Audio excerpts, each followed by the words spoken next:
Oke teman-teman, balik lagi dengan saya Vicky Rido. Seperti biasa saya akan bereaction soal sepak bola Indonesia dan juga tanggapan komentar dari netizen soal sepak bola tanah air. So seperti apa tanggapan mereka, mari kita simak sama-sama. Tapi sebelum itu jangan lupa untuk like, comment, dan subscribe, dan jangan lupa juga untuk nyalakan lonceng notifikasinya. Let's go!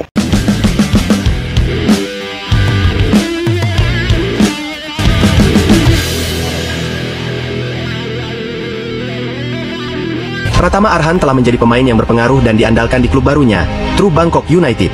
Baru bergabung, bek kiri timnas Indonesia ini langsung menunjukkan keahlian khasnya. Pada laga melawan Rayong FC di Thai League 1 2024-2025, lemparan maut Arhan di menit ke-34 sukses diterjemahkan menjadi gol oleh Mahmud Eid, mempersempit skor menjadi 1-2. Ini jadi senjata berbahaya bagi tim. Dengan kontribusi seperti ini, Arhan semakin membuktikan nilai strategisnya.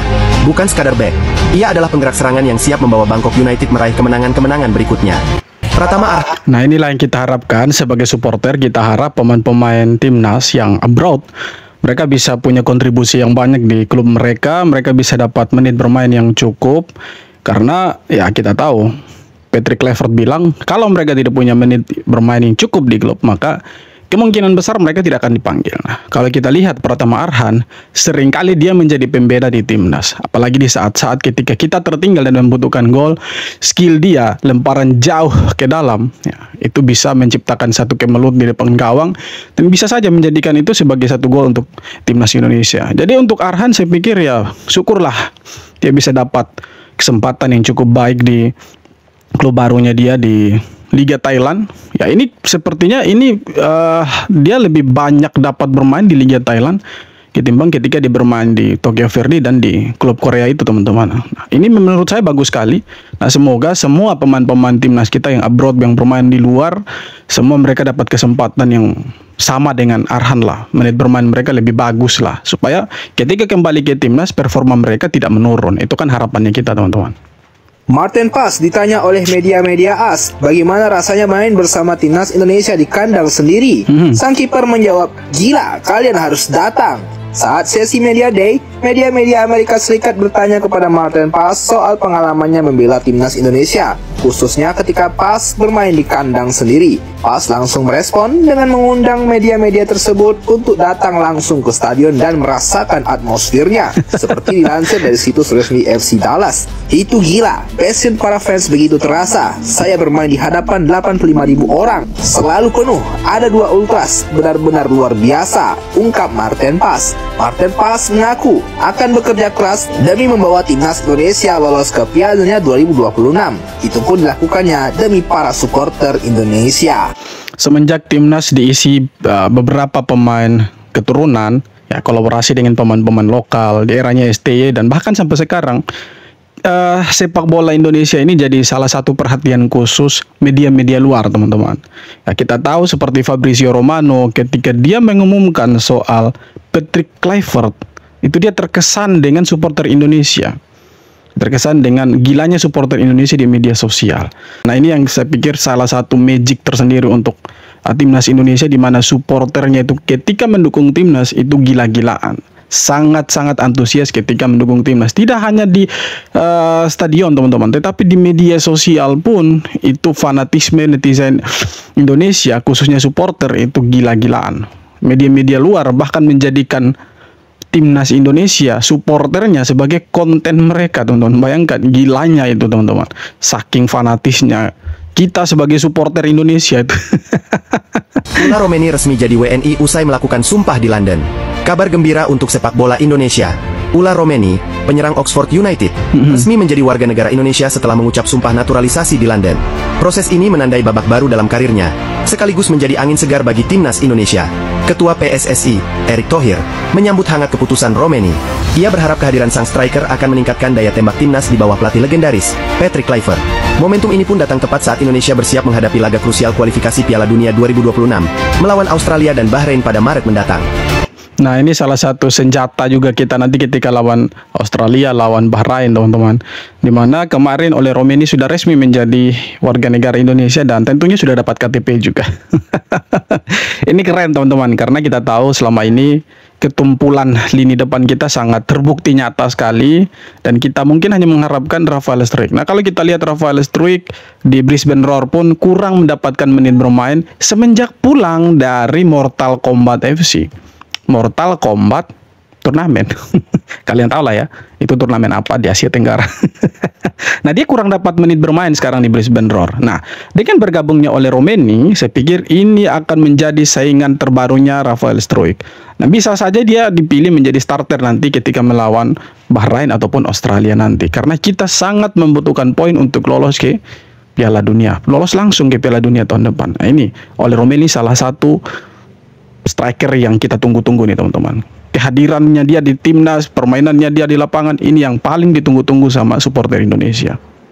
Rafael Struijk tidak mendapatkan jam bermain di Brisbane, yang disalahkan Piala AFF. Oke, memang Piala AFF ini nggak penting, tapi bukan berarti semua hal itu dikait-kaitkan dengan AFF. Bahkan ujungnya ya seperti yang kita tahu, bawa-bawa pelatih lama lagi. Ini entah masih belum move on atau apa, gue tidak tahu. Tapi yang jelas, keputusan pelatih Brisbane Roar tidak memainkan Rafael Struijk itu bukan karena AFF. Karena memang dia menurut pelatih belum cukup baik untuk bisa bermain di Brisbane, yang peringkat paling buntut di Liga Australia, di papan paling bawah, cuma meraih 1 kali kemenangan. Itu pun dia tidak cukup baik untuk bisa bermain. Buktinya apa? Dia diberikan kesempatan setelah gabung 20 menit sempat jadi starter, diganti menit 59 karena ratingnya 5,7 di Footmob karena ancur-ancuran mainnya. Dia sudah diberikan kesempatan oleh pelatih, but dia tidak membuktikan bahwa dia layak diberikan kesempatan. Bukan berarti dia pemain jelek, tidak. Menarik ini. Ini justru PR untuk dia untuk meningkatkan kualitas permainan supaya bisa mendapatkan jam terbang di klub. Mumpung usianya masih muda, masih banyak yang bisa diimprove.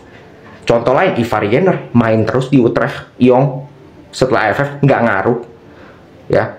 Karena ya dia lebih unggul dibandingkan pesaingnya. Rafael Struijk tidak lebih unggul dibandingkan pemain lain. That's simple question. Kenapa Rafael Struijk tidak bermain? Dan tidak perlu diangkat. Berita seperti ini tidak perlu diangkat. Karena kelihatan ini cuma tujuannya provokasi. Segitu dulu. Jadi begini teman-teman, keputusan pelatih itu kan tidak bisa diganggu-gugat. Mungkin betul juga Rafael Struijk belum menunjukkan performa terbaiknya dia, sehingga dia tidak dipilih sebagai starter atau kurang dapat menit bermain di Brisbane Roar. Ya, kita berharap Rafael Struijk bisa mengembangkan potensinya dia, bisa improve lagi, karena masih muda mumpung kan. Jadi semoga dia bisa lebih baik lagi, dan ketika kembali ke timnas bermain di klub pun dia sudah ya lebih bagus dari sebelum-sebelumnya lah. Nah, itu harapannya kita sebagai supporter untuk pemain-pemain timnas kita yang bermain di luar. Direktur teknik dari KNVB, Nigel de Jong, bilang bahwa kalau gue jadi pelatih dan Pak Erick Thohir jadi presiden, ya gue akan berusaha semaksimal mungkin untuk menembus tembok apapun. Dalam arti, ya ini memuji kinerja dari Pak Erick Thohir dalam memberikan fasilitas, dalam punya visi dan misi yang luar biasa untuk sepak bola dan juga timnas Indonesia, dan dia sangat mengapresiasi hal itu, sehingga kalau dia jadi pelatih ya, dia akan all out, dia akan benar-benar ibaratnya membawa timnas kita ke arah atas lah, atau peroket. Dan itu diungkapkan bukan oleh orang main-main, tapi oleh direktur tekniknya KNVB. Dan yang menjadi heran adalah keputusan ini tuh sangat dipuji bahkan oleh media-media luar, oleh tokoh-tokoh penting, bahkan kayak Snyder juga bilang hal yang sama. Nah, kita tahu lah ya, sepak bola kita di bawahnya Erick Thohir. Semenjak Erick Thohir menjadi ketua umum PSSI, banyak sekali kemajuan yang sudah ada, walaupun ya kita lihat masih banyak yang harus dibenahi, masih banyak yang harus diperbaiki, tapi setidaknya untuk level timnas sepak bola kita jauh lebih bagus dari sebelum-sebelumnya.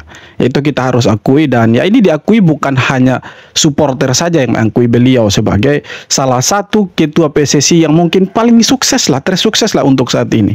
Ini diakui oleh beberapa media dan bahkan sampai ke luar negeri pun. Untuk sementara PSSI sekarang ini lagi di atas-atasnya.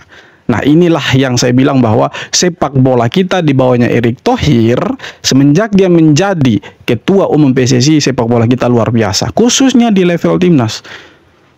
Sepak bola kita khususnya timnas itu jauh levelnya berbeda dari sebelum-sebelumnya. Ini yang kita harapkan untuk timnas kita. Semoga bisa berkembang lebih bagus lagi. Dan yang penting kita bisa ada di Piala Dunia tahun depan. Itu harapannya kita. Ini gue nggak ngerti nih, jujur nih, maksudnya apa nih? Apa maksudnya Palermo mengumumkan peminjaman dari Emil Audero? Menanggung omongan bapaknya. Itu kayak gini, boy.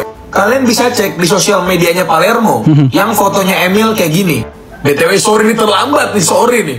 Kalian bisa cek captionnya kayak gini, boy. 125 tahun sejarah. Mungkin maksudnya Palermo itu udah berdiri 125 tahun ya. Pejuang Indonesia pertama. Hah? Maksudnya? Kenapa Palermo udah nyebut kalau Emil adalah orang Indonesia? BTW Palermo itu bukan tim kecil, boy. Maksud gue bukan tim yang gak punya sejarah sama sekali. Emang sekarang mereka itu ada di Serie B, kasta kedua Liga Italia. Gue nggak merasa mereka ini ngelakuin ini untuk marketing atau menarik followers dari Indonesia nih.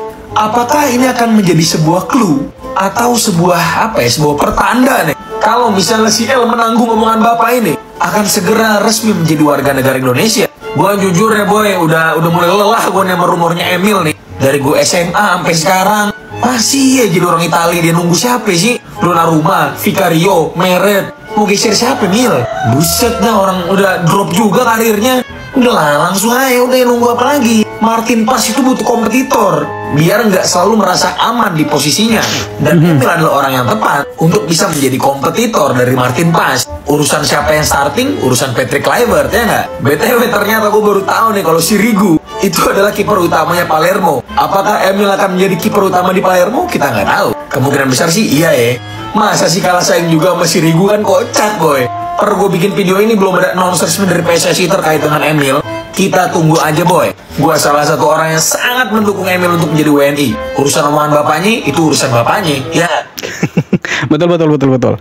Saya sih setuju kalau Emil itu bergabung dengan timnas Indonesia. Kenapa saya sangat setuju? Saya punya alasan sendiri. Karena sekarang teman-teman, nyaris kita timnas Indonesia itu hanya mengharapkan Martin Paes sebagai kiper utama kita. Memang kita punya beberapa kiper sih, seperti Hernando Ari, kemudian Nadeo Argawinata yang ada di bangku cadangan. Tapi ada tapinya, teman-teman.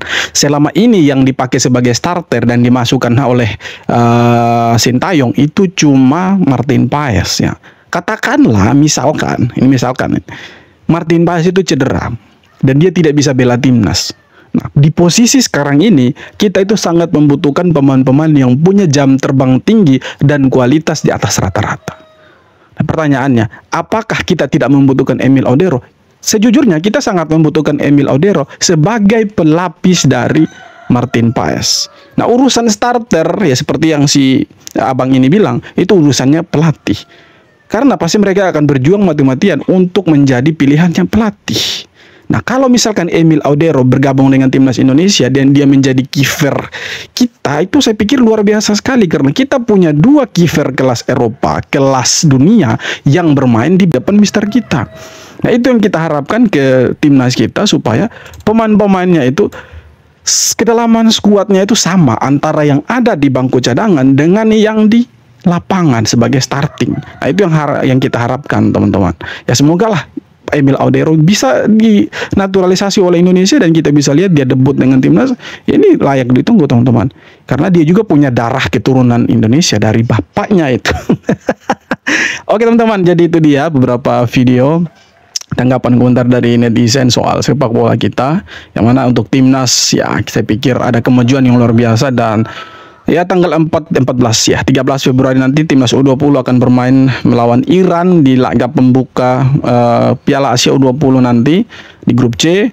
Dan di bulan Maret kita tahu lah ya, timnas kebanggaan kita, timnas senior akan bermain lawan Australia dan juga Bahrain nanti di bulan Maret. Dan ya kita dukung saja, kita doakan saja semoga bisa dapat hasil yang positif dan kita bisa dapat lihat timnas kita bermain di Piala Dunia. Itu harapannya kita semua. Ya tentunya kita sebagai supporter hanya bisa mendukung, kita doakan yang terbaik untuk timnas kita. Terima kasih banyak sudah nonton video sampai akhir. Sekali lagi jangan lupa untuk like, comment, dan subscribe, dan kita jumpa lagi di video-video berikutnya. Hormat.